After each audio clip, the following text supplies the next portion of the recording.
بسم الله الرحمن الرحيم. بطلنا مخي خزاء دلتا رمضان دسونا مشران زوانان نغلي دي دوی غیرت تا دوی د جذبې تا دوی د اتفاق تا سلام پېښوم او نن مومن قوم ثابته کړله که موږ هر څومره په هر سیاسي پارټۍ کې یو په هر ګوند کې یو او که هر څومره زموږ اندروني اختلافات وي خو انشاءالله د امن دپاره به موږ ټول یو یو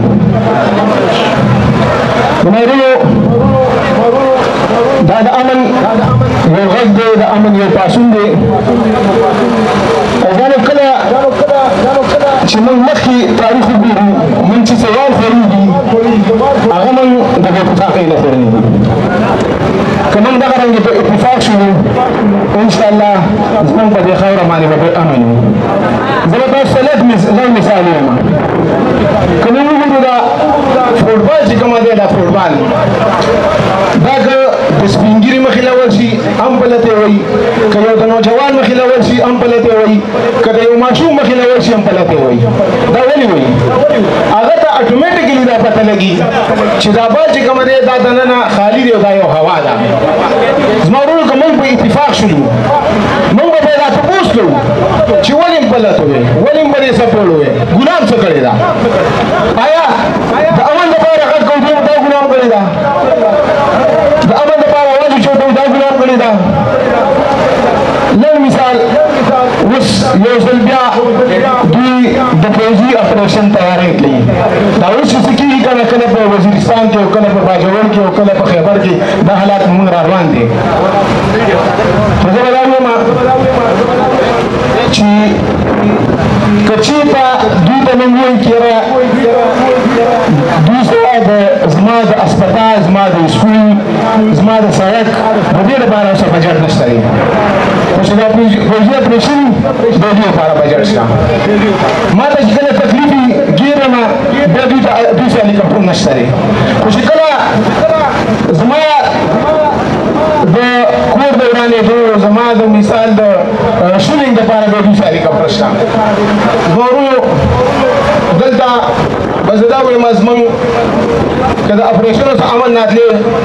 نو اوسه پورې به راغلی وی په افغانستان کې 40 کاله انقلاب تېر شو خو نن چې کوم امن دی هلته وګورئ څومره امن دی زه پښتو ورور ته دا وایم چې زما خو دا حیثیت دی ته وګوره چې هلته یو شاعر لوی شاعر بله رحمت الله تورام صاحب مړ شو د کابل نه راوړو جلال آباد ته او د هغه چې کوم پروټوکول کې هغه لا هلته ورکړل زما محسن چې کوم ورته وایي ډاکټر عبدالقدیر چې نن موږ انډیا ته که اسرائیلو ته دا سترګې راوباسو که نه دا د هغه برکت دی خو د هغه الله ته بیا ولیدو چې په 2014 کې هغه کوم سیاسي قیدي کو او کوم په سړکونو باندې ګرځېدو زما ورونو زه خبرې لنډوم او چې ټیم کم دی خو یو خبره ته کوم زموږ فوجي زموږ پولیس څومره ډپارټمنټ دی اوس به هغه د اف آی آر چې کوم دی چې په چا په چا اف آی آر وکړو د دې کوشش به کوي خو هېرېږو به نه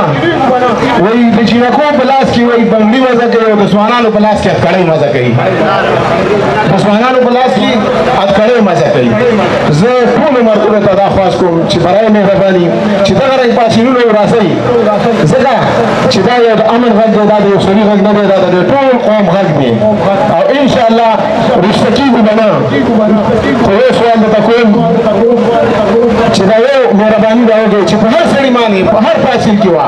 او د پولیس له طرفه د دې ریاست له طرفه سخته وه انشاءالله موږ به ټول یوسو او هغه څه به ودرېږو د هغه سپورټ به کوو دا به نه کوو چې هغه سړی خپل دغه رنګې پرېږدو بله ورځ مولانا خانزیب صاحب هلته شهید شو د هغه سره د امن غږ کوو خو زه سره به ورسره